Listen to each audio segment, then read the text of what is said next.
Hello बच्चों, तो आज मैं लेकर आया हूँ आप लोगों के लिए क्लास 10th कोऑर्डिनेट ज्योमेट्री का दूसरा वीडियो, जिसमें हम लोग देखने वाले हैं डिस्टेंस फार्मूला। डिस्टेंस फार्मूला चालू करने से पहले मैं ये बता देता हूँ बच्चों कि इससे पहले वाले वीडियो में हमने पूरा का पूरा इंट्रोडक्शन वाला पार्ट कोऑर्डिनेट ज्योमेट्री का कवर किया था, जो पहले ही हम लोग क्लास 9 में पढ़ चुके थे। ओके, तो अगर आपने वो वीडियो नहीं देखा है तो ऊपर आई के बटन पर जाकर के वो वीडियो को जरूर देख लें और उसके बाद वीडियो पर आए, ताकि आपको सब चीज क्लियरली समझ में आए। तो चलिए स्टार्ट करते हैं डिस्टेंस फार्मूला।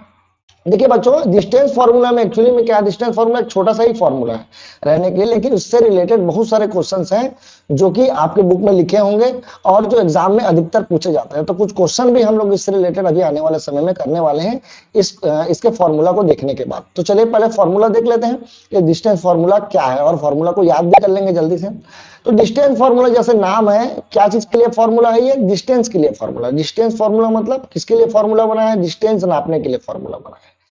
किसी भी दो पॉइंट के बीच का अगर मेरे को डिस्टेंस फाइंड करना है तो उस कंडीशन में मैं क्या करूंगा, या किसी भी दो पॉइंट के बीच में, या किसी भी लाइन का अगर मेरे को लेंथ फाइंड करना है, और अगर दोनों के एंड पॉइंट के कोऑर्डिनेट अगर हम लोगों को पता है तो हम लोग डिस्टेंस आराम से फाइंड कर सकते हैं।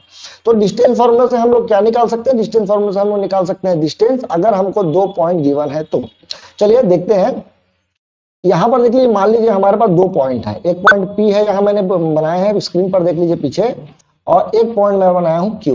एक पॉइंट है पी मेरे पास और एक पॉइंट है क्यू, जिसके बीच का मेरे को डिस्टेंस क्या करना है, फाइंड करना है। यानी पी से क्यू के बीच का जो डिस्टेंस है, ये डिस्टेंस मेरे को क्या करना है, फाइंड करना है। ये डिस्टेंस मेरे को फाइंड करना है। ये डिस्टेंस फाइंड करने के लिए मेरे को पी और क्यू का कोऑर्डिनेट चाहिए, और पी और क्यू का अगर मेरे को कोऑर्डिनेट चाहिए बच्चों, तो मैं क्या करूंगा, मैं पहले एक्स एक्सिस और वाई एक्सिस बनाऊंगा।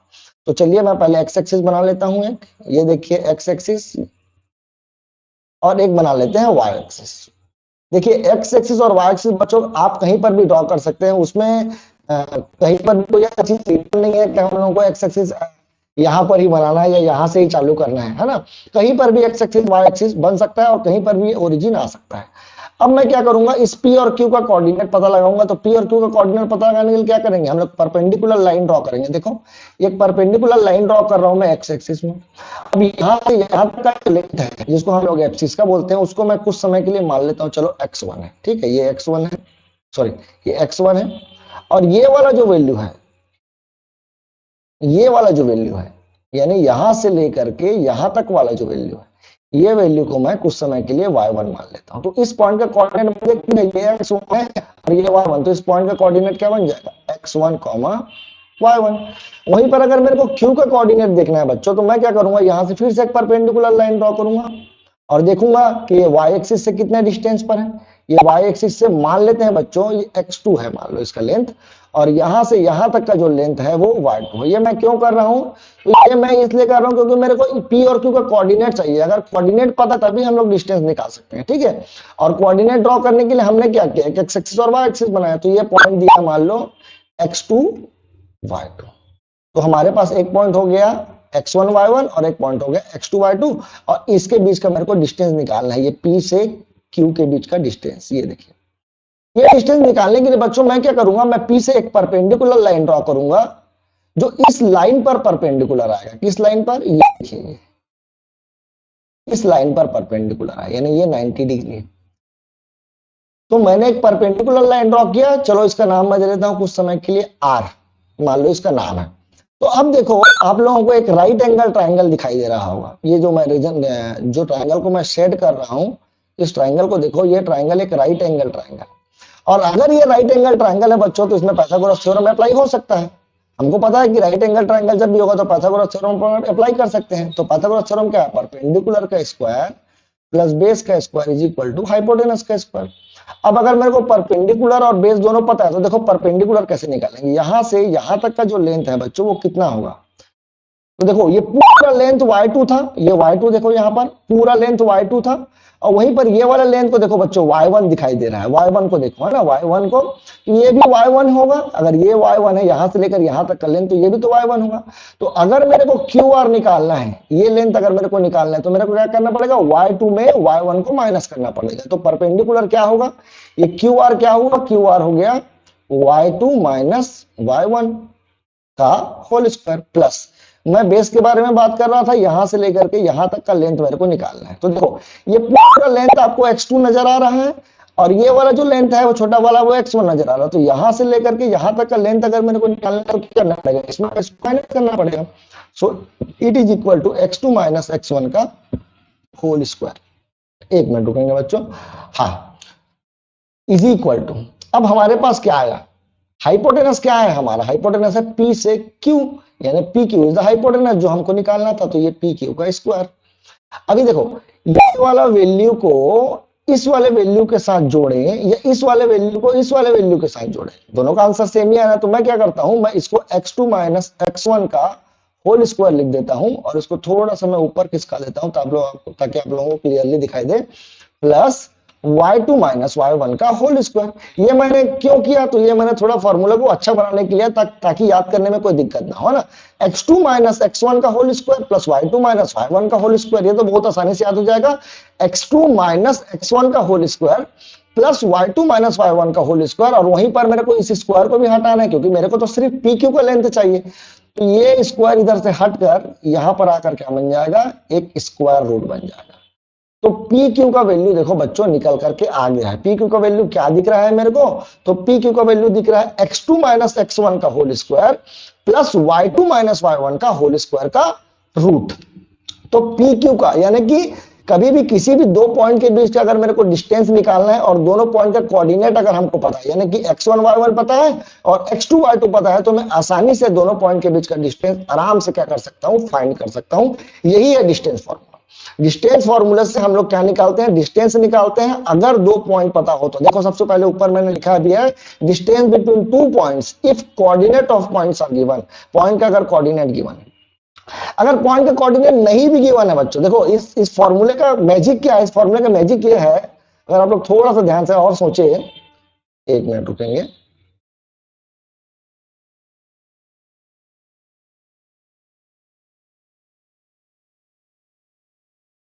देखिए अगर मान लो मेरे पास एक लाइन है, suppose that this is the line, ये हमारे पास लाइन है, ठीक है।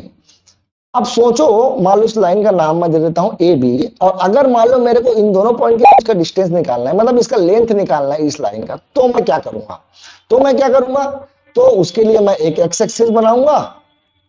कहीं पर से भी आप एक्स एक्सिस वाई एक्सिस बना सकते थे, इसकी तो आपको आजादी शुरू से ही मिल गई है। ये मैंने एक्स एक्सिस बना दिया है और यहां पर मैंने वाई एक्सिस बना दिया है। अब इस एक्स एक्सिस में यहां से यहां तक का डिस्टेंस देख लो कितना है, तो आपको इस पॉइंट का कोऑर्डिनेट पता चल जाएगा और साथ ही साथ इस पॉइंट का कोऑर्डिनेट भी पता चल जाएगा। जब दोनों पॉइंट का कोऑर्डिनेट पता चल जाएगा तो डिस्टेंस भी निकल जाएगा। तो अगर मान लो किसी लाइन का मान लो हमको लेंथ निकालना और तुमको बोल दिया जाए कि स्केल से नापना नहीं है भाई उस लाइन को, है ना, स्केल से नाप करके नहीं बना देखना है उस लाइन को, बिना नापे हमको ये बताना है कि ए और बी का बीच का डिस्टेंस कितना है, यानी उसका लेंथ कितना है। तो उस कंडीशन में मैं कोऑर्डिनेट ज्योमेट्री का इस्तेमाल करके आराम से उसका डिस्टेंस क्या कर सकता हूं, फाइंड कर सकता हूं, ठीक है। तो अगर ये एक सिंपल सा बेसिक क्वेश्चन है जो नॉर्मली अगर पूछा जाए आपसे कि आपको बोला जाए कि एक लाइन का डिस्टेंस, एक लाइन का लेंथ निकालना है और आपको कुछ भी आपको बिना नापे उसका लेंथ बताना है, तो उस कंडीशन में हम लोग क्या करेंगे, तो उस कंडीशन में हम लोग कोऑर्डिनेट ज्योमेट्री का इस्तेमाल करेंगे और दोनों के बीच का डिस्टेंस क्या कर लेंगे, फाइंड कर लेंगे। तो ये इस फॉर्मूले का मैजिक भी था, है ना, तो याद रखेंगे, ठीक है इस बात को। तो हमारे पास एक फॉर्मूला हो गया डिस्टेंस निकालने का, डिस्टेंस बिटवीन टू पॉइंट्स। कौन सा point, x1 y1 and x2 y2, इन दोनों के बीच का डिस्टेंस मेरे को क्या करना था, फाइंड करना था। तो फॉर्मूला क्या है भाई, फॉर्मूला है x2 माइनस x1 का whole square plus y2 minus y1 का होल स्क्वायर का रूट। ये रूट पूरे में लगा हुआ है ना, याद रखेंगे पूरा रूट लगा हुआ है। तो ये डिस्टेंस फॉर्मूला हम लोग को याद होना चाहिए और बहुत सी आसानी तरीके से ये याद हो जाता है, कोई बहुत बड़ा फॉर्मूला नहीं है, लेकिन इससे रिलेटेड क्वेश्चन जो है वो बहुत अच्छे अच्छे आते हैं। चलिए हम लोग क्वेश्चन पर पहले पहुंचते हैं, ठीक है। यहाँ पर देखो मैंने पहला क्वेश्चन लिखा है आप लोगों के लिए, find the distance between the following pair of point, है ना। जो भी क्वेश्चन मैं अभी यहाँ पर दिखाने वाला हूँ, लिखने वाला हूँ, वो आपको एनसीईआरटी बुक में मिल जाएगा, आरडी शर्मा के बुक में मिल जाएगा, या कोई आप स्टेट बोर्ड के अगर स्टूडेंट है तो आपके बुक में भी ये क्वेश्चंस आपको जनरली मिलेंगे, ठीक है। और अगर नहीं भी मिलेंगे तो याद रखना जो क्वेश्चन मैंने यहाँ पर पॉइंट आउट किया वो बहुत ही इंपॉर्टेंट क्वेश्चन है, ठीक है। सो पहला क्वेश्चन बोला गया find the distance between of the following pair of point. ठीक है, इस फॉलोइंग पेयर ऑफ पॉइंट यानी ये पहला क्वेश्चन, ये दूसरा क्वेश्चन, तीसरा क्वेश्चन, तीनों का डिस्टेंस निकालना है। तो पहले क्वेश्चन पर मैं आता हूं। ठीक है, पहला क्वेश्चन में बोला गया, पहला पॉइंट दिया है 5 7, वहीं पर दूसरा पॉइंट दिया गया है -1, 3। हमको क्या करना है, हमको तो फॉर्मूला पता है भाई, फॉर्मूला निकालने का फॉर्मूला क्या है, x2 - x1 का whole square plus y2 - y1 का होल स्क्वायर। तो हम लोग क्या लगा सकते हैं, यहाँ रूट लगाना है भाई हम लोग को, बस डिस्टेंस निकालने के लिए। देखो आपको अब क्या करेंगे, हम लोग एक को x1 y1 मान लेंगे, एक को x2 y2 मान लेंगे। किसी को भी आप चाहो तो x1 y1 मान सकते हो, x2 y2 मान सकते हो, उसमें कोई दिक्कत की बात नहीं है, क्योंकि a से लेकर के b तक का जो डिस्टेंस या b से लेकर के a तक का जो डिस्टेंस हमेशा बराबर ही होता है। तो मैंने इसको एक को x1 y1 मान लिया और एक को x2 y2 मान लिया है। ठीक है, आगे बढ़ते हैं। अब हम क्या करेंगे, हम वैल्यू को सिर्फ पुट करेंगे। अब x2 का वैल्यू देखो क्या दिख रहा है, x2 का वैल्यू -1 दिख रहा है, तो मैंने -1 लिखा। x1 का वैल्यू देखो मेरे को -5 दिख रहा है। अब देखो यहाँ पर वो ध्यान से देखना कि एक फॉर्मूले में माइनस पहले से है और यहाँ पर एक -5 के साथ अलग है, तो ये माइनस माइनस मिल करके प्लस बन जाएगा होल स्क्वायर प्लस y2 क्या है 3 - 7 का होल स्क्वायर। ठीक है, x2 - x1 का whole square plus y2 - y1 का होल स्क्वायर का रूट। फिर से रूट में लगा रहा हूं, देखो 5 में से 1 माइनस करेंगे बच्चों तो 4 बचेगा, और 4 का जो स्क्वायर होता है बच्चों होता है 16। ठीक है, यहां पर देखो 7 में से 3 माइनस करेंगे तो -4 आएगा, और -4 का जो स्क्वायर होता है वो भी +16 ही होता है, तो यहां पर भी आ गया 16। अगर मैं दोनों को जोड़ दूं तो ये हो जाएगा 16 + 16 32। तो ये इसका रहने के लिए आंसर हो सकता है, या फिर अगर आप चाहो तो इसको एक बार और सॉल्व कर सकते हो, थोड़ा सा आगे इसका एलसीएम निकाल सकते हो। इसका जब मैं एलसीएम निकालूंगा तो देखो बच्चों मेरे पास 2 × 2 × 2 × 2 × 2 5 बार आएगा, आप निकाल करके देख सकते हो एलसीएम। और इन देखो इसका भी 2 का पेयर है, इसका भी पेयर है, तो ये दोनों 2 बाहर हो जाएंगे, तो 2 × 2 बाहर हो गया है और एक 2 अंदर रह गया, तो √2 बच गया अंदर में, तो ये क्या हो गया 4√2। 4√2 क्या है इसका आंसर है। और इसके साथ हम लोग यूनिट वर्ड का इस्तेमाल करेंगे, क्योंकि कभी भी हम लोग किसी भी दो पॉइंट के बीच का या किसी भी चीज का लेंथ निकालते हैं तो हमेशा यूनिट हम लोग मार्क करते हैं। लेकिन अभी हमारे पास तो यूनिट नहीं है कोई भी, ना तो मीटर है ना तो सेंटीमीटर है, वो डिपेंड करता है कि आपने कोऑर्डिनेट ज्योमेट्री में किस यूनिट का इस्तेमाल किया है। यानी एक यूनिट लेने के लिए आपने 1 सेंटीमीटर का इस्तेमाल किया है या 1 मीटर का इस्तेमाल किया, तो वो उस पर डिपेंड करता है। ठीक है, तो हमको सिर्फ यहाँ पर क्या लिखना है, यूनिट लिखना है, ये हम लोगों को याद रखना है। तो डिस्टेंस निकालने के लिए सिंपल सा फॉर्मूला यूज करना था जो मैंने अभी किया। चलो दूसरा क्वेश्चन भी बना लेते हैं। दूसरा क्वेश्चन में 2 पॉइंट दिया है, फिर से थोड़ा नीचे आ जाते हैं। एक पॉइंट दिया है ए बी और एक पॉइंट दिया है एंड -a -b। ठीक है, अब एक को x1 y1 ले लो सबसे पहले और एक को x2 y2 लिख लो। ठीक है, अब फॉर्मूला अगर आप लोग लिखना चाहो तो पहले फॉर्मूला लिखेंगे, x2 - x1 का चलो whole square plus y2 - y1 का होल स्क्वायर। अब वैल्यूज पुट करेंगे तो देखो x2 का वैल्यू -a नजर आ रहा है, तो मैंने -a पुट किया। फिर मैं ये माइनस साइन का माइनस साइन, और x1 तो पॉजिटिव है तो ये a है, तो a की जगह a लिख दिया, प्लस का होल स्क्वायर प्लस y2 को अगर मैं देखूं तो y2 का वैल्यू आप लोगों को -b नजर आ रहा होगा, ये -b है, और y1 का वैल्यू अगर मैं देखूं तो ये -b हो जाएगा। ठीक है, क्योंकि ये फॉर्मूले में एक माइनस पहले से है और यहाँ पर तो कोई माइनस नहीं है, तो ये सिंपल सा -b का होल स्क्वायर। अगर ये मान लो ये भी माइनस में होता तो ये माइनस माइनस प्लस हो जाता, लेकिन फिलहाल अभी नहीं है, हम लोगों को रूट लगाना है जो मैं भूल गया था। अभी देखो यहाँ पर a और a, -a और -a को अगर हम लोग जोड़ेंगे तो ये -2a के बराबर होगा बच्चों, है ना, का होल स्क्वायर प्लस ये हो जाएगा -2b का होल स्क्वायर। तो फाइनली हमारे पास यहाँ पर देखो, यहाँ पर क्या आने वाला है ना, -2 का अगर मैं स्क्वायर करूंगा तो ये 4a² बनेगा और प्लस में ये 4b² बनेगा। और दोनों में से अगर मैंने 4 कॉमन निकाल दिया बच्चों, अगर मैंने दोनों में से क्या कॉमन निकाल दिया, 4 कॉमन निकाल दिया, तो यहाँ पर a² + b² ही बच रह जाएगा। अब देखो अगर मैं 4 का स्क्वायर रूट निकालना चाहूं तो निकाल सकता हूं 2, लेकिन इसका स्क्वायर रूट तो नहीं निकल सकता। ऐसा नहीं होता ना कि a + b a² + b² का ऐसा रूट निकाल दो तो ये a + b बन जाएगा, ऐसा नहीं है, ना, ये गलत है, ये रॉन्ग है। ठीक है, रूट a² + b², अगर मान लो हमको बोला गया a + b का होल स्क्वायर का रूट, तो मैं बोल सकता हूं। ठीक है, तो ये अच्छा, एक और इंपॉर्टेंट बात बता देता हूं कि जब भी हम लोग डिस्टेंस निकालेंगे तो वो हमेशा पॉजिटिव क्वांटिटी होगा। यहां पर देखो अपने स्क्वायर रूट निकाला था, अगर मेरे को 1 का कोई स्क्वायर रूट निकालने के लिए बोला तो मैं प्लस माइनस 1 बोलता हूं, है ना, एक बार 1 प्लस में और एक बार माइनस 1, क्योंकि 1 का स्क्वायर भी 1 होता है और माइनस 1 का स्क्वायर भी 1 होता है। लेकिन यहां पर मैं आंसर सिर्फ प्लस में दे रहा हूं, माइनस में नहीं दे रहा हूं, याद रखेंगे, क्योंकि ये डिस्टेंस है और डिस्टेंस हमेशा कैसा होता है, पॉजिटिव होता है। ये आपने 9th क्लास में भी पढ़ा होगा। तो दो पॉइंट के बीच का डिस्टेंस निकालने का ये तरीका है। हमने दो क्वेश्चन बहुत आसानी से बना लिए। तीसरा क्वेश्चन में देखो थोड़ा सा घुमाया गया क्वेश्चन को, ओरिजिन एंड 5,12 बोला गया है। ओरिजिन, ओरिजिन यानी क्या होता है, तो मैं इससे पहले वाले वीडियो में मैंने आपको बताया था ओरिजिन का जो कोऑर्डिनेट होता है वो होता है 0,0 और 5-12। अब एक को x1 y1 मानेंगे और एक को x2 y2 मानेंगे, तो ये क्या हो जाएगा, देखो x2 माइनस x1 यानी कि 5 माइनस 0 का whole square, y2 minus y1 plus 12 minus 0 का होल स्क्वायर।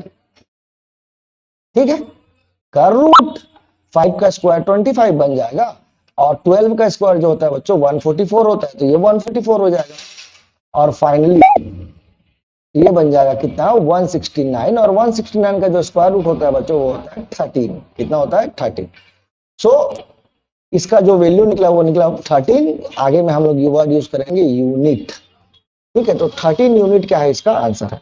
ओके, तो दो पॉइंट के बीच का डिस्टेंस निकालना बहुत ही आसान है, आराम से हम लोग निकाल सकते हैं अगर आपको फॉर्मूला याद है, x2 माइनस x1 का whole square plus y2 minus y1 का होल स्क्वायर। चलिए नेक्स्ट क्वेश्चन पर आते हैं। नेक्स्ट क्वेश्चन में देखिए, नेक्स्ट क्वेश्चन में बोला गया find the value of y, इसमें y का वैल्यू निकालो बोला गया है, for which the distance between point P, एक पॉइंट P दिया है और एक पॉइंट Q दिया है, और इन दोनों के बीच का डिस्टेंस वो पहले से मेंशन कर दिया। तो इसका मतलब ये है कि हमको डिस्टेंस पहले से दिया हुआ है। हमारे पास डिस्टेंस निकालने का, मान लो P Q के बीच का डिस्टेंस निकालना है, तो हमारे पास तो फॉर्मूला था x2 माइनस x1 का whole square plus y2 minus y1 का होल स्क्वायर, और पी क्यू का जो वैल्यू है बच्चों पहले से दे दिया है, कितना दे दिया है, 10। तो मैं पी क्यू का वैल्यू यहां पर सीधा 10 लिख देता हूं, root over x2 minus x1। तो चलो एक को x1 y1 मान लेते हैं, यहां पर देख लो, इसको मैं x1 y1 मान रहा हूं और ये वाले को x2 y2 मान रहा हूं। अब x2 का वैल्यू देखो बच्चों 10 दिख रहा है, x2 माइनस x1 की जगह आ जाएगा 10 माइनस 2, तो 10 माइनस 2 का ये बन जाएगा होल स्क्वायर, प्लस y2 कितना दिख रहा है, y दिख रहा है, तो y प्लस 3 का होल स्क्वायर। अब मैं क्या करूंगा, दोनों तरफ स्क्वायरिंग कर दूंगा। स्क्वायरिंग क्यों करते हैं, तो स्क्वायरिंग इसलिए करते हैं क्योंकि हमारा जो रूट है वो क्या हो जाए, हट जाए। तो ये आपका 100 हो गया 10 का स्क्वायर, और ये वाला 10 माइनस 2 तो 8 था और 8 का स्क्वायर 64 था, और ये जो रूट है वो हट चुका है क्योंकि मैंने स्क्वायर किया। ठीक है, प्लस में y प्लस 3 का होल स्क्वायर। अब मैं क्या करूंगा, 64 को इधर ट्रांसफर कर दूंगा, तो ये मिल करके 36 बन जाएगा। 100 में अगर मैं 64 को माइनस कर दूं तो is equal to y plus 3 का होल स्क्वायर। अब मैं क्या करूंगा, इस स्क्वायर को ट्रांसफर करूंगा तो इस तरफ रूट बन जाएगा, और अगर मैं 36 का स्क्वायर रूट निकालू बच्चों तो वो मेरे को प्लस माइनस 6 नजर आएगा। यानी प्लस 6 का स्क्वायर करूंगा तो भी 36 और माइनस 6 का स्क्वायर करूंगा तो भी 36, इसलिए प्लस माइनस 6। तो इसके दो आंसर आने वाले हैं बच्चों, x plus y, y plus 3 is equal to एक बार 6 लिख लेंगे, और y plus 3 is equal to minus 6 लेंगे। यहां पर y इज इक्वल टू मेरे को 3 नजर आ रहा है, जब मैंने 3 को इधर ट्रांसफर किया तो 6 माइनस 3 इज इक्वल टू 3, और यहां पर y इज इक्वल टू मेरे को माइनस 9 नजर आ रहा है। तो y के देखो मैंने दो वैल्यूज निकाले हैं। इसका मतलब ये है कि ये जो 10 कॉमा y है बच्चों, है ना, 10 कॉमा जो y है, सॉरी 10 कॉमा जो y है वो 10 कॉमा 3 भी हो सकता है और 10 कॉमा माइनस 9 भी हो सकता है। 10 कॉमा 3 भी हो सकता है और 10 कॉमा माइनस 9 भी हो सकता है। यानी कि 10 कॉमा 3 से अगर मैं p के बीच का डिस्टेंस देखूं, इन दोनों के बीच का डिस्टेंस, तो भी 10 यूनिट आएगा, और इसका डिस्टेंस अगर मैं नीचे वाले के साथ देखूं तो भी आएगा 10 यूनिट, है ना। तो ऐसे दो पॉइंट्स बन सकते हैं जिसका डिस्टेंस p से क्या आए, 10 यूनिट आए। तो इसीलिए इसके दो आंसर्स आए हैं। दो आंसर का रीजन क्या है, ये इसका रीजन है। ठीक है, कभी कभी क्वेश्चन में बोला जाता है कि दो आंसर्स का रीजन बताओ भाई, क्या रीजन है, तो हम लोग ये आंसर का रीजन दे सकते हैं क्योंकि ये दोनों पॉइंट के बीच का जो डिस्टेंस है वो हमेशा 10 ही होगा। नेक्स्ट क्वेश्चन आता हूं मैं, और नेक्स्ट क्वेश्चन इतना इंपॉर्टेंट है जो हमेशा एग्जाम में अधिकतर पूछा जाता है, और एनसीईआरटी आपकी बुक में मिल जाएगा, आरडी शर्मा मिल जाएगा, और बहुत सारे बुक्स में आपको ये क्वेश्चन जरूर से जरूर मिलेगा। Find the point on x axis. X axis पर कोई पॉइंट निकालना है। सबसे पहली बात तो मैं बता देता हूं कि कोई भी पॉइंट अगर एक्स एक्सिस में है तो क्या होगा। अगर कोई पॉइंट एक्स एक्सिस में है, सोचो ना, जरा दिमाग लगाओ, यहां पर मैंने एक्स एक्सिस वाई एक्सिस बनाता हूं, यहां पर मान लो कोई पॉइंट है, यहां पर कोई पॉइंट है, यहां पर कोई पॉइंट है, यहां पर कोई पॉइंट है, एक्स एक्सिस में कोई भी पॉइंट हो, इसका जो कोऑर्डिनेट होगा बच्चों 1,0 होगा, है ना। इसका जो कोऑर्डिनेट होगा वो 2,0 होगा, इसका जो कोऑर्डिनेट होगा वो 3,0 होगा, यानी इसका जो दूसरा वाला है कोऑर्डिनेट है वो हमेशा 0 होता है बच्चों, ठीक है, क्योंकि एक्स एक्सिस से जो इसका परपेंडिकुलर डिस्टेंस है वो 0, ना तो ये ऊपर गया ना तो ये नीचे गया। तो ये जो एक्स एक्सिस पर कोई पॉइंट होगा तो उस पॉइंट का जो कोऑर्डिनेट होगा बच्चों वो x,0 के जैसा दिखने वाला है। मेरे को तो ये पता नहीं कि ये 1,0 है कि 2,0 है कि 3,0 है, लेकिन इतना कंफर्म है कि ये x,0 होगा, यानी x का वैल्यू कुछ ना कुछ होगा, और y जो है इसका तो हमेशा 0 ही होगा, क्योंकि ये पॉइंट किस पर दिया है, एक्स एक्सिस पर बोला गया। इसी क्वेश्चन को बच्चों चेंज करके y एक्सिस भी बोला जा सकता था ना, याद रखना, ऐसा y एक्सिस। तो एक्स एक्सिस में भी पॉइंट हो सकता है और वाई एक्सिस में भी वो पॉइंट हो सकता है। तो चलो एक काम करते हैं, दोनों के लिए बनाते हैं, एक्स एक्सिस के लिए भी बनाएंगे और वाई एक्सिस के लिए। वाई एक्सिस पर अगर कोई पॉइंट होगा बच्चों, जैसे यहां पर कोई पॉइंट अगर हम लोग लेते हैं, ये सारे पॉइंट, ये सारे पॉइंट का जो कोऑर्डिनेट हो, जैसे ये देखो, ये जो है 1,0 है, सॉरी 0,1 है ना, मेरे से गलती हो गया, सॉरी फॉर मिस्टेक, ये हो जाएगा 0,1, ठीक है, ये हो जाएगा 0,1, ये पर ये क्या हो जाएगा 0,2। तो इसका जो कोऑर्डिनेट होगा, अगर मान लो कोई पॉइंट y एक्सिस में है, x एक्सिस में तो x,0 और y में है तो 0,y। तो ये बहुत इंपॉर्टेंट चीज जो आप लोगों को पता होना चाहिए, जो मैं इससे पहले वाले वीडियो में आपको बताया था, ठीक है, कि अगर कोई पॉइंट x एक्सिस में होगा तो क्या होगा और y एक्सिस में होगा तो क्या होगा, ठीक है। चले आगे आगे बढ़ते हैं। अगर मान लेते हैं हमारे पास x एक्सिस में हमको पॉइंट निकालना है, फिर y एक्सिस का निकालेंगे। क्वेश्चन में बोला गया find the point on x axis which is equidistant from this and this, यानी ये जो पॉइंट है, चलो मान लेते हैं कुछ समय के लिए ये पॉइंट P है, ठीक है, जो हम लोग को निकालना है, जिसका कोऑर्डिनेट x,0 और इसका डिस्टेंस a से और b से, एक पॉइंट a ले लेता हूं और एक पॉइंट b ले लेता हूं, यानी यहां से डिस्टेंस इसका ये डिस्टेंस p है, और ये जो p है वो क्या है, बराबर है, यानी ये हो जाएगा 2,-5 और ये हो जाएगा -2,9। तो अब हमारे पास क्या है, तो अब हमारे पास ये बोला गया है क्वेश्चन में, बहुत ध्यान से देखेंगे, इक्विडिस्टेंस, यानी कि PA is equal to PB। अब PA का अगर मैं डिस्टेंस निकालूंगा बच्चों तो रूट ओवर फॉर्मूला लगाएंगे, x2 - x1 का whole square plus y2 - y1 का होल स्क्वायर।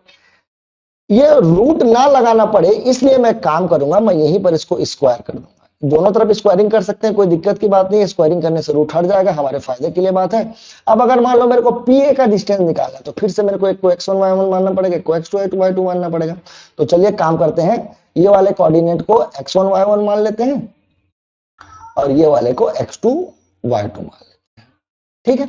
अब इन दोनों के बीच का अगर मेरे को डिस्टेंस निकालना है तो x2 - x1 का whole square, which means x - 2 का whole square plus y2 - y1 का, सॉरी y2 - y1 का whole square, which is equal to 0। और देखो जो हमारा y1 है वो खुद माइनस में है, और एक माइनस पहले से था फॉर्मूले में ना, याद रखेंगे, तो माइनस माइनस क्या हो जाएगा, +5 का होल स्क्वायर बराबर। आगे बढ़ते हैं, अब PB के बीच के बारे में बात कर ले, तो अब मैं मान लेता हूं, चलो इसको x1 y1 मान लेता हूं, x1 y1 और वो वाले को x2 y2 ही रहने दो। तो अब देखो फिर से फॉर्मूला लगाएंगे, x2 - x1 यानी कि x माइनस ऑफ -2, ये माइनस पहले से देखो है तो यहां पर प्लस हो जाएगा ना, याद रखेंगे, ये बात बहुत हमेशा मिस्टेक करते हैं बच्चे इसी बात में, इसलिए आप लोग बहुत ध्यान से यहां पर बनाएंगे क्वेश्चन को, ठीक है। प्लस y2 - y1 बोले तो 0 - 9 का होल स्क्वायर। अब आगे क्या करेंगे, आगे सॉल्व कर देंगे। यहां पर देखो मेरे को नजर आ रहा है क्या, x² + 4 - 4x, कैसे आया ये, तो ये फॉर्मूला है जो हमने पढ़ा था 9th क्लास में, a - b का whole square which is equal to a² + b² - 2ab और a प्लस बी का होल स्क्वायर का फॉर्मूला होता है बच्चों a square plus B square plus 2ab। ये दोनों फॉर्मूला तो याद होना ही चाहिए। आगे बढ़ते हैं तो ये क्या हो जाएगा, ये देखो 0 प्लस 5 इज इक्वल टू 5, तो 5 का स्क्वायर 25। यहां पर इसको ब्रेक करूंगा तो ये होगा X square plus 4x, sorry plus 4 plus 4 plus 4x plus A square plus B square plus 2ab। ठीक है, और ये हो जाएगा -9 का square which is equal to 81। X square चला जाएगा। देखो यहाँ पर क्या बचा, 25 और 4 दोनों को जोड़ दो तो 29 बन जाएगा। -4x इज इक्वल टू, इन दोनों को जोड़ दो तो ये क्या बन जाएगा बच्चों, 85 प्लस 4x।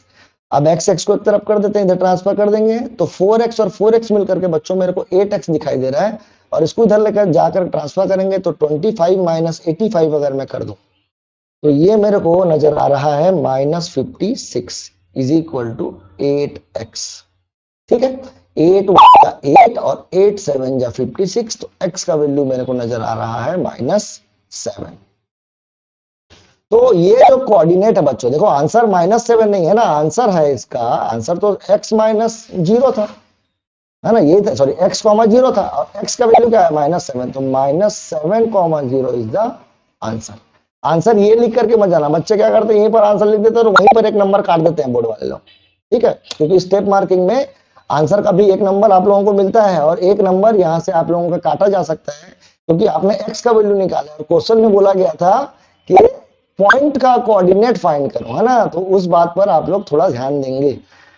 नेक्स्ट क्वेश्चन में नहीं तो बच्चे लोगों को क्या लगता है, बच्चे लोगों को ये लगता है कि अरे मैं तो पूरा बना कर आया था, मैं नंबर कहां पर कट सकता, नहीं मैं नंबर नहीं कर सकता। तो ऐसे जगहों पर आपका नंबर कट सकता है, इसलिए आप लोग थोड़ा सा ध्यान रखेंगे। ठीक है, जो माइनस वाली बात बताया उस पर भी खास ध्यान रखेंगे, है ना, वहीं पर ही क्योंकि मिस्टेक करते हैं। चलो इसी क्वेश्चन में मान लो वाई एक्सिस पर होता point, find the point on Y axis, तो क्या होता, तो मैं बताया था ये 0, y हो जाता। और चलो आगे क्वेश्चन को बनाते हैं। अब ये जो कोऑर्डिनेट है बच्चों, ये कोऑर्डिनेट बन जाएगा 0, y। ठीक है, इसको नीचे बनाते हैं ताकि आप लोग को थोड़ा क्लियर हो। यहां पर आ जाते हैं। ठीक है, 0, y एक पॉइंट है और ये फिर से दो पॉइंट्स इक्वी डिस्टेंस है, इसका नाम P दे देते हैं, इसका नाम A दे देते हैं, इसका नाम B दे देते हैं। ये P थोड़ा गड़बड़ बन गया है बच्चों, ये P ठीक है। अब A पॉइंट का कोऑर्डिनेट हम लोगों को पता था, क्वेश्चन में तो पहले से दिया हुआ है, क्या क्या है, 2 - 5 है, 2 - 5 A का कोऑर्डिनेट, और वहीं पर बी का जो कोऑर्डिनेट है बच्चों, एक मिनट ना, -2, 9 है, -2, अब हमको बोला है कि ए से लेकर के बी तक का जो डिस्टेंस है, सॉरी ए से पी का डिस्टेंस यानी एपी और बीपी दोनों बराबर है, ये क्वेश्चन में मेंशन है, पहले से इक्वी डिस्टेंस बोला गया है, तो P A is equal to PB. फिर से स्क्वायरिंग कर रहा हूं, क्यों, क्योंकि मैं रूट लगाने का झंझट नहीं पालना चाहता। ठीक है, अब फिर से इसको x1 y1 ले लो और इसको x2 y2 ले लो, फॉर्मूला लगाएंगे x2 माइनस x1 यानी कि 0 - 2 का square plus y2 minus y1 का स्क्वायर करेंगे तो y माइनस माइनस प्लस 5 होने वाला है बच्चों। ठीक है, ये माइनस, ये माइनस, ठीक है, एक फॉर्मूले में माइनस था और यहाँ पर 5 के साथ एक माइनस है ना, बराबर इसके बीच का डिस्टेंस निकालेंगे, तो चलो इसको x1 y1 मान लेते हैं और उसको x2 y2 ही रहने दो, तो ये आपका बन जाएगा x2 माइनस x1 बन जाएगा 0 प्लस 2 का होल स्क्वायर प्लस ये बन जाएगा क्या, y माइनस, एक मिनट ना, आपको शायद नहीं दिखाई दे रहा होगा ठीक से, थोड़ा ऊपर कर लेता हूं, ये y माइनस, ये बन जाएगा y -9 का होल स्क्वायर। ठीक है, अब क्या करेंगे हम लोग, ये देखो ये दोनों को मैं सीधा काट दे रहा हूं, क्यों काट रहा हूं, देखो तो -2 का स्क्वायर करूंगा तो भी 4 आता और +2 का स्क्वायर करता तो भी 4 आता, दोनों कैंसिल होने वाले थे, मैंने कैंसिल कर दिया। अब मैं ब्रेक कर रहा हूं ना इसको, ये हो जाएगा y square plus 25 minus 10y is equal to y square plus 81, एक मिनट, ये प्लस 10y होगा ना, ये मैंने मिस्टेक किया था, a square plus b square plus 2ab का फॉर्मूला लगेगा क्योंकि ये a प्लस b है। ठीक है, और यहां पर लगेगा a माइनस b का फॉर्मूला विच इज 18y हो जाएगा। अब y स्क्वायर दोनों को कैंसिल कर दो, यहां से इसको अगर मैंने ट्रांसफर कर दिया तो 10y प्लस 18y बन जाएगा, इज इक्वल टू 81 में मैं 25 फिर से माइनस करना चाहता हूँ। शायद 81 में 25 पहले ही माइनस हुआ था एक बार, अच्छा नहीं हुआ था। 81 में अगर मैं 25 माइनस कर दूं बच्चों तो मेरे को दिख रहा है शायद 56, तो यहाँ पर भी 56 दिखाई दे रहा है लेकिन प्लस में है, और ये 28y है, तो 28 1 जा 28 2 जा, सो y का जो कोऑर्डिनेट निकल करके आया बच्चों वो किसके बराबर आया, 2 के बराबर आया। ठीक है, तो अगर ये पॉइंट y एक्सिस में होता तो इसका आंसर क्या बनता, इसका आंसर बनता, आंसर क्या लिखेंगे हम लोग, y एक्सिस में अगर कोई पॉइंट है तो 0,2 इज द आंसर। यानी ये वो पॉइंट है जो इस पॉइंट से भी इक्वी डिस्टेंस में है और इस पॉइंट से भी इक्वी डिस्टेंस में है, और ये पॉइंट कहां पर है, तो y एक्सिस में। और वो पहले वाले क्वेश्चन में पॉइंट कहां पर था, x एक्सिस में। तो x एक्सिस और y एक्सिस वाला कांसेप्ट जो है ना वो एकदम दिमाग में लगा लो कि क्या क्या कोऑर्डिनेट लेना है, क्योंकि ये क्वेश्चन पूछा जाता है अधिकतर। और अगर नहीं पूछा जाएगा तो अभी आने वाले समय में सेक्शन फॉर्मूले में भी ऐसा ही एक क्वेश्चन है जिसमें भी वो एक्स एक्सिस और वाई एक्सिस के बारे में बात करेगा, पॉइंट जो है एक्स एक्सिस में है वाई एक्सिस में है बोलेगा, तो उस कंडीशन में भी आपको ये करना पड़ेगा। ठीक है, तो याद रखना है। ठीक है, अगला क्वेश्चन देखो, find the relation between X and Y. Important question ये भी। ठीक है, एक्स और वाई के बीच में रिलेशन मांग रहा है, कंडीशन दिया है इज इक्वी डिस्टेंस फ्रॉम, यानी ये जो पॉइंट है वो इक्वी डिस्टेंस में है। फिर से वही हमारे पास पॉइंट P है मान लो, एक पॉइंट A है मान लो, और एक पॉइंट B है मान लो, और P से A तक का जो डिस्टेंस है बच्चों और P से B तक का जो डिस्टेंस है बच्चों वो दोनों बराबर है, यानी PA जो है वो PB के बराबर है, यानी इसके स्क्वायर भी बराबर होंगे। P का जो कोऑर्डिनेट है वो x, y है, और A का कोऑर्डिनेट वो खुद बोला है 3,6 है। एक मिनट ना, यहाँ पर थोड़ा सा मिस्टेक हो गया। ओके, ये हो जाएगा 3,6, और वहीं पर B का जो कोऑर्डिनेट है वो -3,4 है बच्चों। अब मैं फॉर्मूला लगाऊंगा x2 माइनस x1 का। देखो फॉर्मूला सिर्फ एक मात्र है, x2 माइनस x1 का whole square plus y2 minus y1 का होल स्क्वायर फिलहाल इस टॉपिक में। इसके बाद 2-3 फॉर्मूलास और हैं इस चैप्टर में, लेकिन इस टॉपिक में आज जो पढ़ने वाले हैं उसमें सिर्फ यही फॉर्मूले का इस्तेमाल किया जाएगा। ठीक है, तो ये हो जाएगा देखो x माइनस 3 का whole square plus y minus 6 का होल स्क्वायर। सर आपने इस बार x1 y1 नहीं लिखा, x2 y2 नहीं लिखा, तो देखो x1 y1 लिखने की कोई जरूरत नहीं है, आप बस दिमाग में सोच लीजिए। मैं ये सोचता हूं कि ये x1 y1 है, ये x2 y2 है, अब x माइनस 3 y माइनस 6 ऐसा, और इज इक्वल टू इधर आ रहा हूं तो x माइनस ये, तो x माइनस माइनस प्लस 3 हो जाएगा का whole square plus y minus 4 का होल स्क्वायर। तो चलिए जल्दी से ब्रेक कर देते हैं इसको। ब्रेक करेंगे तो हमको यहां पर मिलने वाला है x square plus 9 minus 6x plus y square plus 36 minus 12y बराबर ये मिलने वाला है एक्स स्क्वायर प्लस 9, एक मिनट रुकेंगे बच्चों, हाँ, प्लस 6x। ठीक है, plus y square plus 16 minus 8y।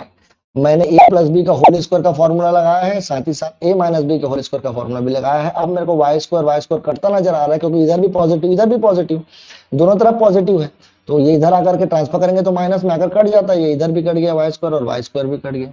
क्या क्या बचा है देखते हैं ना, 9 और 36 को तो सबसे पहले मैं जोड़ करके 45 लिख देता हूँ।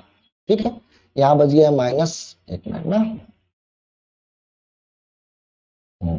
ये क्या था 45 था, और माइनस 6x इस तरफ दिखाई दे रहा है, और साथ ही साथ माइनस 12y भी दिखाई दे रहा है। बराबर में इस तरफ देखो क्या क्या दिखाई दे रहा है, 9 और ये 16 दोनों को जोड़ेंगे तो 25 प्लस 6x माइनस 8y, इतना ही बचा है।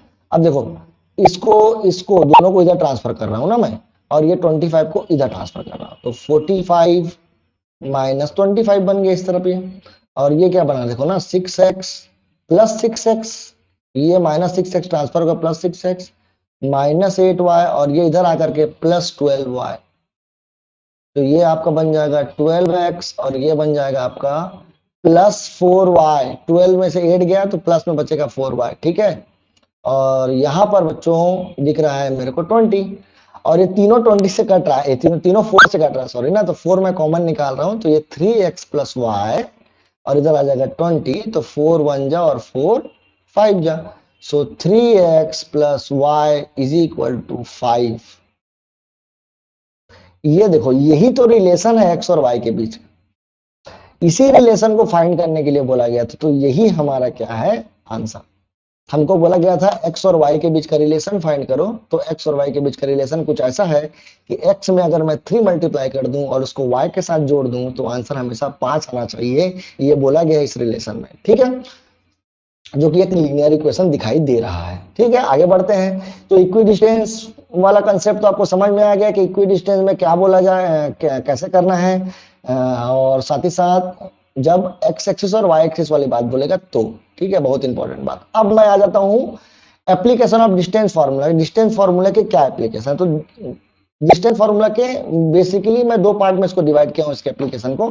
वैसे तो एप्लीकेशन बहुत सारे हैं, लेकिन फिलहाल अभी मैं दो एप्लीकेशन के बारे में बात करता हूं। एक पहला एप्लीकेशन है ट्राइंगल पर बेस्ड है,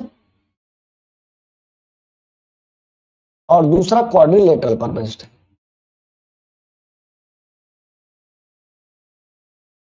देखो, अगर मान लो हमको कोई 3 पॉइंट गिवन है, अभी तो 2 पॉइंट के बारे में बात चल रहा था, अभी मैं 3 पॉइंट ले लेता हूं। चलो सपोज जब इन तीनों पॉइंट को मैं ज्वाइन करूंगा, देखो ये तीनों पॉइंट को अगर मैं ज्वाइन किया तो मेरे को क्या बनेगा, मेरे लिए ट्राइंगल बनेगा। ये ट्राइंगल है। अब ये ट्राइंगल कैसा ट्राइंगल है, ये हम लोग डिस्टेंस फार्मूला का इस्तेमाल करके पता लगा सकते हैं। कैसे पता लगा सकते हैं, तो देखो मान लो चलो हमारे पास ये पॉइंट है, ए है, ये बी है और ये सी है, और तीनों का कोऑर्डिनेट हमको पता है मान लो। तो मैं क्या करूंगा, ए बी के बीच का डिस्टेंस निकाल लूंगा, यानी मैं ए बी का लेंथ निकाल लूंगा। वैसे ही मैं बीसी के बीच का डिस्टेंस निकाल करके बीसी का लेंथ निकाल लूंगा, और वैसे ही मैं एसी के बीच का डिस्टेंस निकाल करके एसी के बीच का डिस्टेंस निकाल लूंगा। और ये तीनों पॉइंट मेरे को पता है, ठीक है, ये तीनों डिस्टेंस मेरे को पता है, यानी कि ए बी भी पता चल गया, साथ ही साथ बीसी भी पता चल गया और सी ए भी पता चल गया। तो ए बी सी और सी ए अगर तीनों का तीनों मेरे को पता है और तीनों के तीनों मान लो बराबर आ गए, तो मैं तुरंत बोल दूंगा कि ये कौन सा ट्राइंगल है, इक्विलेटरल ट्राइंगल है।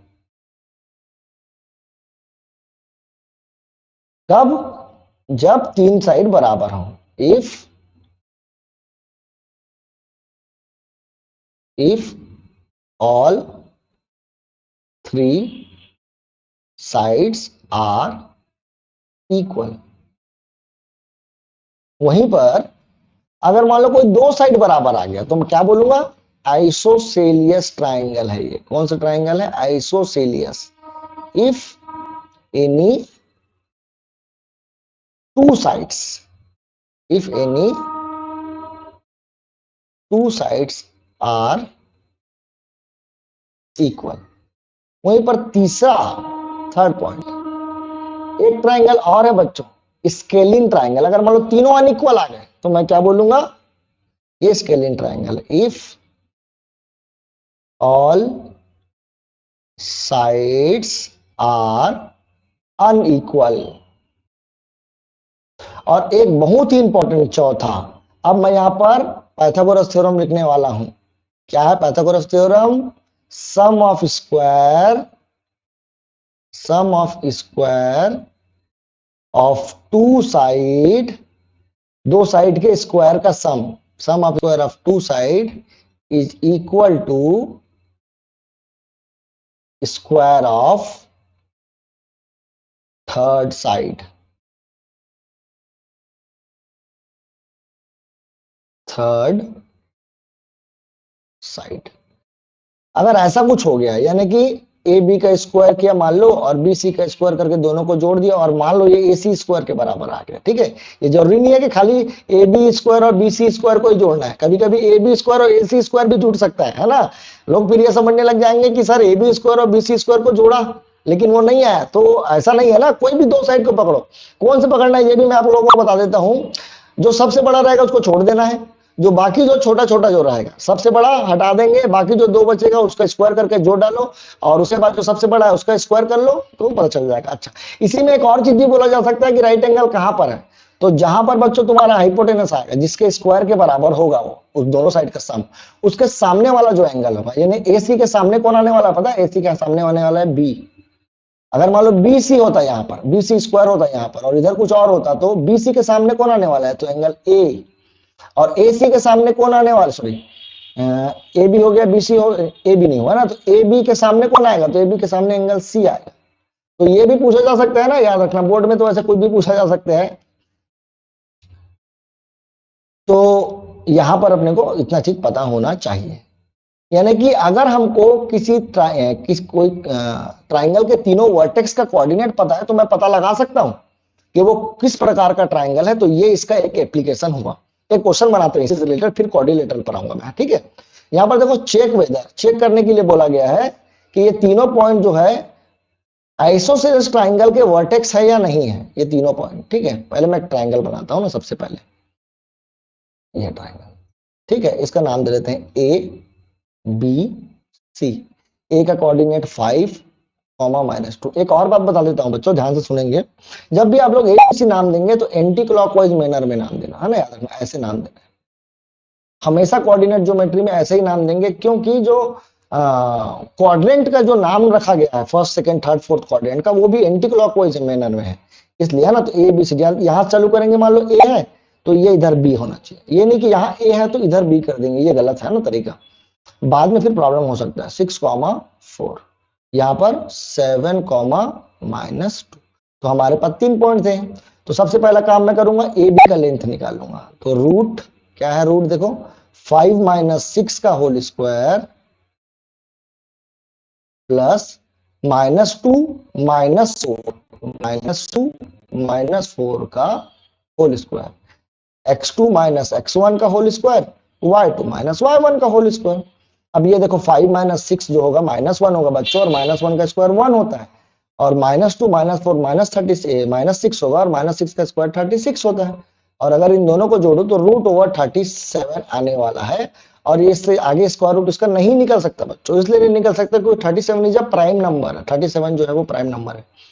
BC पर आता हूं मैं, अगर मैं BC का डिस्टेंस निकालूंगा तो देखो √7 - 6 x2 - x1 का whole square plus y2 - y1 का होल स्क्वायर, विच मीन्स -2 - 4 का होल स्क्वायर।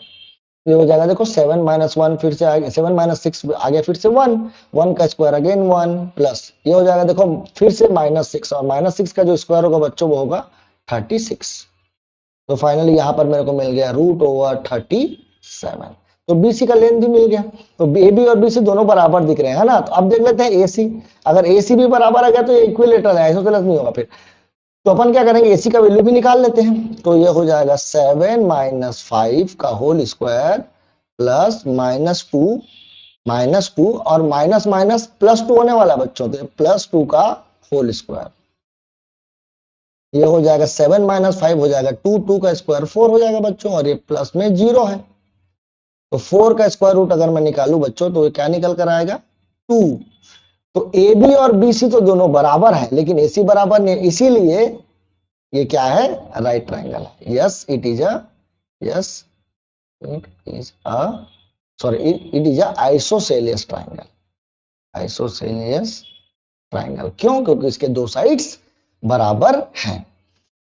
तो ट्राइंगल का कंसेप्ट तो आपको समझ में आ गया होगा। AB निकालना है, BC निकालना है, CA निकालना है, और पता लगा लेना है कि किस प्रकार का ट्राइंगल है। वहीं पर अगर मैं क्वाड्रिलेटरल के बारे में बात करूं बच्चों, तो अगर हमको मान लो कोई 4 पॉइंट गिवन है, देखो यहाँ मैंने 4 पॉइंट बना दिया है, A B C D। AB को मिलाएंगे, BC को मिलाएंगे, CD को मिलाएंगे, और AD को भी मिलाएंगे। अब इसमें हम लोगों को क्या क्या निकालना है ना, एक AB निकालेंगे, फिर BC निकालेंगे, फिर CD निकालेंगे, फिर AD निकालेंगे, sorry AD, AB BC CD और AD, ये 4 चीज निकालना है पहला काम। यहां पर रुकेंगे नहीं, उसके बाद हम लोग AC भी निकाल देंगे, यानी डायगोनल भी निकालेंगे AC, और साथ ही साथ BD भी निकाल देंगे, यानी B से लेकर के D तक का डिस्टेंस। देखो अगर मान लो, पहला कंडीशन बता रहा हूं ना, first condition, if opposite sides, if pair of opposite side ना, दोनों पेयर ना, एक की बात नहीं कर रहा, दोनों pair, if pair of if pair of opposite sides are equal and diagonal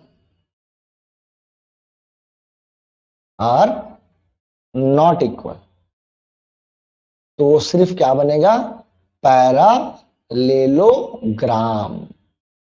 यानी कि अगर ए बी बराबर हो गया, मान लो ए बराबर होगा, देखो यहां पर ना, ये ए बी अगर मान लो बराबर हो गया किसके, सी डी के, और बी सी बराबर हो गया ए डी के, तो यहीं पर कहानी खत्म नहीं होगा, हम लोग ए सी भी निकालेंगे और बी डी भी निकालेंगे, और ए सी बी अगर दोनों आपस में बराबर नहीं हुए तो मैं बोलूंगा पैरालेलोग्राम है।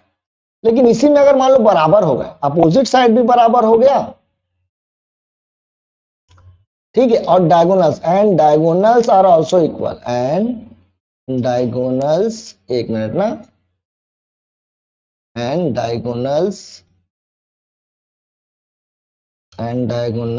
आर ऑल्सो इक्वल, तो ये क्या बन जाएगा बच्चों, ये बन जाएगा रेक्टेंगल।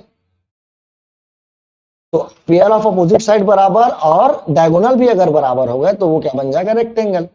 तीसरा कंडीशन ये है बच्चों, इफ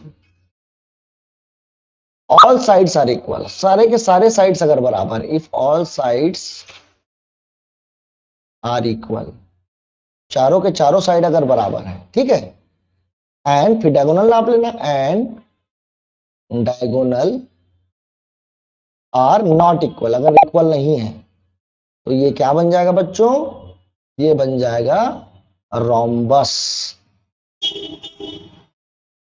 और वहीं पर चौथा केस, अगर सारे साइड्स बराबर हैं and diagonals are also equal, तो ये क्या बन जाएगा बच्चों, ये बन जाएगा स्क्वायर। तो हमको हमेशा 6 चीज निकालना है, 6, A B, B C, C D, A D, उसके बाद ए सी और बी डी डायगोनल्स, ठीक है। और ये 6 चीज को देख करके हम लोग बताएंगे कि क्या होगा, ठीक है। देख लीजिए ये पूरा है ना, ये पूरा, ये एप्लीकेशन में 2 टाइप में बताया हूं, एक ट्राइंगल्स के लिए और एक क्वाड्रिलेटरल के लिए, ठीक है। क्वाड्रिलेटरल का भी क्वेश्चन बना लेते हैं, ट्राइंगल का तो क्वेश्चन बनाया है अभी हमने, देखो यहाँ पर find the type of quadrilateral, बताना है कौन सा टाइप ऑफ क्वाड्रिलेटरल है। तो हमारे पास चलो एक क्वाड्रिलेटरल बना लेते हैं पहले तो, ये मैं ऐसे ही बना रहा हूँ ना, मेरे को पता नहीं कि ये क्या है, रेक्टेंगल है कि क्या है, ऐसे बना देता हूँ। चलो ए बी सी डी, पहला दिया है -1 -2, दूसरा दिया है 1 0, तीसरा दिया है -1 2, और वहीं पर चौथा दिया है -3 0। अब मैं क्या करूंगा, ए बी निकालूंगा, ए बी का लेन देखो कैसे निकलेगा, 1 माइनस माइनस +1 का होल स्क्वायर, और 0 माइनस माइनस +2, 0 +2 का होल स्क्वायर। तो ये क्या बन जाएगा बच्चों, देखो ये रूट है ना साथ में, तो हो जाएगा 2 का स्क्वायर 4, और यहाँ पर भी 2 का स्क्वायर 4, 4 4 दोनों को जोड़ूंगा तो √8। √8 को हम लोग 2√2 भी लिखते हैं, ठीक है। यानी कि देखो इसमें 2 × 2 × 2 3 बार आया है, तो 2 का पेयर बाहर निकल गया और एक 2 अंदर फंस गया, जैसे 32 वाले को बनाए थे हम लोग थोड़ी देर पहले। वैसे ही बीसी का लेंथ भी निकाल लेते हैं। चलो बीसी का लेंथ निकालने के लिए फिर से 1 माइनस माइनस +1 का whole square plus 0 minus minus 0 -2 का होल स्क्वायर, 2 के साथ माइनस नहीं है, ठीक है। ये हो जाएगा 2 का स्क्वायर 4, और यहाँ भी -2 का स्क्वायर 4, 4 4 मिलाकर फिर से 8 आ गया। देखो ये फिर से क्या निकल गया, 2√2, बीसी भी निकल गया। अब हम लोग निकाल लेते हैं सी डी। तो सी डी निकालने के लिए यहां से यहां तक का डिस्टेंस -1 माइनस माइनस +3 ना, होल स्क्वायर प्लस 2 -0 का होल स्क्वायर। तो फाइनली ये क्या बन जाएगा, फाइनली ये बन जाएगा 2 का होल स्क्वायर 4, और यहां पर भी 2 का होल स्क्वायर 4। तो ये भी देखो 8 नजर आ रहा है, √8, यानी कि 2√2 ये भी नजर आए। हो सकता है ये रोम्बस हो, या हो सकता है ये स्क्वायर हो, क्योंकि 3 साइड तो बराबर हो गए। चौथे को लगा कर देखते हैं। अब अपने को निकालना है सीडी के बाद एडी। चलो एडी निकाल लेते हैं। एडी क्या आएगा, एडी आएगा √/-1 प्लस 3 का होल स्क्वायर, -1 प्लस 3 का प्लस का होल स्क्वायर ना, प्लस ये हो जाएगा -2, 0 का होल स्क्वायर। तो ये हो जाएगा 2 का स्क्वायर 4 और ये भी 2 का स्क्वायर 4 और ये फिर से √8 आया विच मीन्स 2√2 अगेन आया। तो या तो ये रोम्बस होगा या तो ये स्क्वायर होगा, लेकिन अब ये रोम्बस है कि स्क्वायर है कैसे पता चलेगा, तो हम लोग इसके डायगोनल फाइंड करेंगे, यानी कि हम लोग निकालेंगे AC और BD, यानी ये AC और BD ऐसा। चलो AC निकाल लेते हैं, AC निकालने के लिए ये हो जाएगा -1 और माइनस माइनस ये +1 का whole square plus 2, 2 minus minus यानी कि 2 + 2 का होल स्क्वायर का रूट। तो यहां पर देखो ये कितना हो जाएगा, 0 हो जाएगा ये तो, और ये 4 का स्क्वायर 16 का फिर से स्क्वायर रूट निकालना एक बार तो आ जाएगा 4। तो AC का वैल्यू जो है वो 4 निकला। चलो BD निकाल लेते हैं। BD क्या होगा देखो, तो BD का डिस्टेंस निकालने के लिए फिर से वही फॉर्मूला डिस्टेंस वाला, -3 -1 का होल स्क्वायर प्लस 0 - 0 का होल स्क्वायर विच इज 0। फिर से ये आया -4 का स्क्वायर प्लस 16 और 16 का स्क्वायर रूट आ जाएगा बच्चों 4। तो BD भी क्या निकल गया 4। तो देखो अपोजिट साइड्स आर इक्वल, नहीं सॉरी ना, all sides are equal, all sides are equal, सभी के साइड, सभी साइड बराबर है, and diagonals are also equal. तो मैं क्या बोलूंगा, क्या है ये, बोलूंगा ये स्क्वायर है ना, जो चौथा कंडीशन मैंने बताया था आपको बच्चों, ये if all sides are equal and diagonals are also equal then it is a square। ठीक है, कब क्या बोलना है आपको क्लियर हो गया, स्क्वायर है कि रेक्टेंगल है कि रोम्बस है ये बताना है। ठीक है, एक दो क्वेश्चन और है बच्चों जो बहुत इंपॉर्टेंट है, उसको मैं छोड़ना नहीं चाहता, मैं पूरा का पूरा बताऊंगा। ठीक है, एक क्वेश्चन इसके बाद और है बस, है ना, इसके बाद 7 के बाद एक और है 8 क्वेश्चन। ठीक है, तो यहां पर देखते हैं, यहां पर क्वेश्चन है बोला गया find the centre of a circle, बहुत इंपॉर्टेंट क्वेश्चन है। एक सर्कल है, चलो मैं एक सर्कल बना लेता हूं पहले, इस तरफ नहीं, हम लोग इस तरफ बनाए। ठीक है, यहां पर चलो मान लो मैं एक सर्कल बना दिया ऐसा कुछ। ठीक है, इस सर्कल का ये सेंटर है मान लो। ठीक है, इस सेंटर को फाइंड करो बोला है, तो मेरे को तो नहीं पता सेंटर क्या है, तो मैं इसको कुछ समय के लिए x, y लेकर के चलता हूं। सर्कल पासिंग थ्रू, ये जो सर्कल है वो 3 पॉइंट से पास हो रहा है। तो चलो मान लो यहां पर कोई एक पॉइंट है, यहां पर कोई एक पॉइंट है और यहां पर कोई एक पॉइंट है। तो यहां पर ए पॉइंट दिया मान लो 6, -6, एक दिया मान लो 3, -7। देखो मैं फिर से एंटी क्लॉकवाइज ही नाम रख रहा हूं ना, क्लॉकवाइज तो नाम कभी मत रखना। 3, 3, मान लो ये ए है, ये मान लो बी है और ये मान लो सी है, और सेंटर को मैं ओ नाम दे देता हूं। तो ओ से जो ए का डिस्टेंस होगा और ओ से जो बी का डिस्टेंस होगा और ओ से जो सी का डिस्टेंस होगा, वो तीनों डिस्टेंस तो बराबर होगा बच्चों, यानी O A is equal to O B is equal to O सी।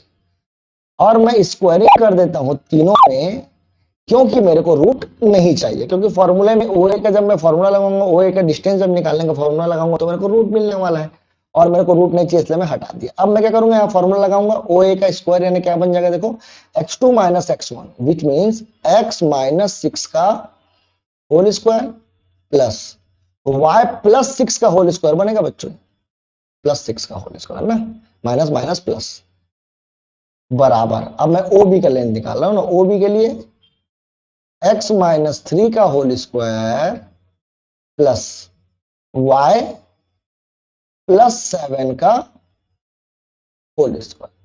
वहीं पर OC के बीच का अगर मैं डिस्टेंस के बारे में बात करूं बच्चों, तो यह हो जाएगा x - 3 का होल स्क्वायर प्लस y - 3 का होल स्क्वायर। अब ये तीनों आपस में बराबर है, यानी ये भी इसके बराबर है, ये इसके बराबर है, ये इसके बराबर है, सब आपस में एक दूसरे के बराबर है। तो मैं काम करता हूं, पहले इन दोनों को ले लेता हूं, ये वाले को और ये वाले को, क्योंकि यहां पर देखो, यहां पर भी x माइनस थ्री का स्क्वायर दिख रहा है और यहां पर भी x माइनस थ्री का स्क्वायर दिख रहा है, तो फाइनली ये कट जाएगा, है ना। देखो x माइनस थ्री का whole square plus Y plus seven का whole square is equal to Y is equal to X minus three का whole square plus Y minus three का होल स्क्वायर। क्यों लिया है आप समझ में आ जाएगा इन दोनों को। ये देखो दोनों कट गया यहीं से ही सीधा, ये इसको ब्रेक कर देते हैं, तो Y square plus 49 minus 14y, sorry plus 14y ना, A square plus B square, A square plus B square plus 2ab, और यहाँ पर A square plus B square minus 2ab, so Y square plus 9 minus 6y, Y square दोनों cut गया, और ये देखो ये 14y है और ये माइनस 6y को उधर ट्रांसफर कर देता हूँ, तो ये 20y बन जाएगा, इज इक्वल टू 9 माइनस 49 कर दूंगा, तो ये मेरे को माइनस 40 दिख रहा है, और 20y is equal to minus 40, तो 1 जा और ये 2 जा जाने वाला है, तो y इज इक्वल टू कितना निकल गया बच्चों, -2। तो y का वैल्यू मेरे को -2 नजर आ गया है। अब मैं काम करूंगा, क्या काम करूंगा, इन दोनों को इक्वेट कर लूंगा, पहले और दूसरे को, और y का वैल्यू को मैं वहां पर पुट कर देता हूं, ठीक है। तो देखो कैसे इक्वेट करेंगे, x माइनस 6 का whole square plus Y plus 6 का होल स्क्वायर, ठीक है, जो पहला इक्वेशन था, बराबर x माइनस 3 का whole square plus Y minus 7 का होल स्क्वायर। अब मैं क्या करूंगा, y का वैल्यू -2 पुट कर दूंगा सब जगह, ठीक है। ये x माइनस 6 का होल स्क्वायर को मैं एज इट इज लिख रहा हूं, इसके बारे में हम लोग बाद में बात करेंगे, ठीक है। ये -2 है ना, तो -2 प्लस 6 4 हो जाएगा, 4 का स्क्वायर 16, ये हो जाएगा x माइनस 3 का होल स्क्वायर, और ये हो जाएगा -2, सॉरी ना प्लस है ये, -2 -7 -9 का स्क्वायर 81। अब फिर से मैं ब्रेक कर लेता हूं इसको, तो ब्रेक करने से मेरे को मिलेगा x square plus 36 minus 12y plus 16 is equal to x square plus 9 minus 6x, और प्लस में, सॉरी ये y नहीं है ना, ये x है, x मिटा कर देता हूं मैं इसको x, y का वैल्यू तो मैंने पुट कर दिया था पहले ही, ठीक है, 6x, ठीक है, और यहाँ पर क्या आया है, यहाँ पर आया 81।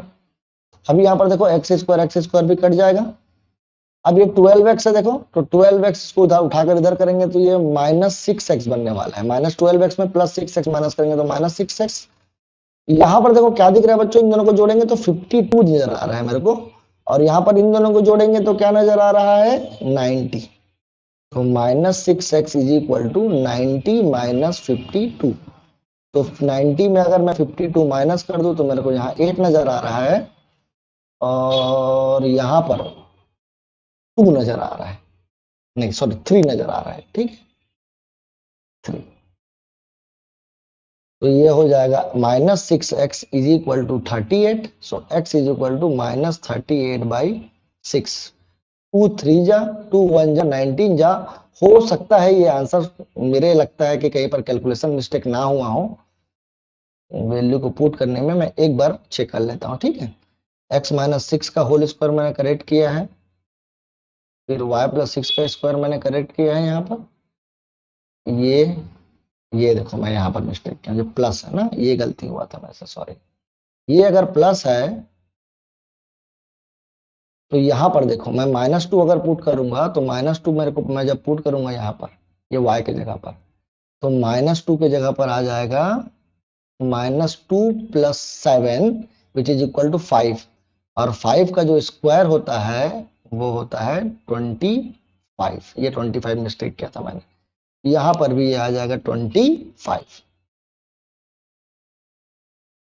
और बाकी सब तो शायद ठीक है, ये 25 है, ये 90 लिख डाला था मैंने, ये 90 की जगह क्या 25 और 9 को जोड़ेंगे तो 34 बनने वाला है, ठीक है, इसको मैं कर रहा हूँ 34। अब ये हो जाएगा 90 की जगह यहाँ पर मैंने क्या पुट किया 34, तो 34 -2, ठीक है। अब 52 में 34 माइनस करते हैं, 34 सॉरी 52 में 34 माइनस करते हैं, ठीक है। तो ये वाला बन जाएगा 8 और यहां पर आ जाएगा 1, तो यहां पर बच गया 18। ठीक है, क्या बच गया 18। और 18 जो है बच्चों वो माइनस में बचने वाला है ना, क्योंकि 34 छोटा है 52 बड़ा है। माइनस माइनस दोनों कैंसिल किया मैंने, तो x का वैल्यू मेरे को 3 नजर आ रहा है। तो सेंटर क्या बना 3 कॉमा -2, इसका सेंटर बना। तो centre of a circle question पूछा जा सकता है, बहुत ही अच्छा क्वेश्चन है, 4 मार्क्स के लिए भी पूछा जा सकता है, क्योंकि ये थोड़ा सा लेंदी है इसलिए शायद थोड़ा मिस्टेक हो गया। तो ये आखिरी क्वेश्चन जो आज हम लोग बनाने वाले हैं, कोऑर्डिनेट ऑफ सर्कम सेंटर। इस क्वेश्चन को मैं पूरा नहीं बताऊंगा बच्चों, थोड़ा सा बताऊंगा, क्योंकि ये क्वेश्चन इससे पहले वाला क्वेश्चन दोनों सेम है। देखो कैसे ना, सर्कम सेंटर ऑफ ट्राइंगल। अब ये सर्कम सेंटर क्या होता है, तो सर्कम सेंटर समझने के लिए आपको सर्कम सर्कल समझना पड़ेगा। सर्कम सर्कल, सॉरी ना मिस्टेक है, सर्कम सर्कल। देखो सर्कम सर्कल बनाने वाला हूं ना मैं, तब तुम लोग समझ में आ जाएगा। ये एक सर्कल है और ये मैंने ट्राइंगल बनाया, ये ए है, ये बी है, ये सी है। अब देखो ये जो सर्कल है बच्चों, वो सर्कल ट्राइंगल के तीनों वर्टेक्स के पास हुआ है, यानी सर्कम सर्कल क्या होता है, a circle, a circle passes through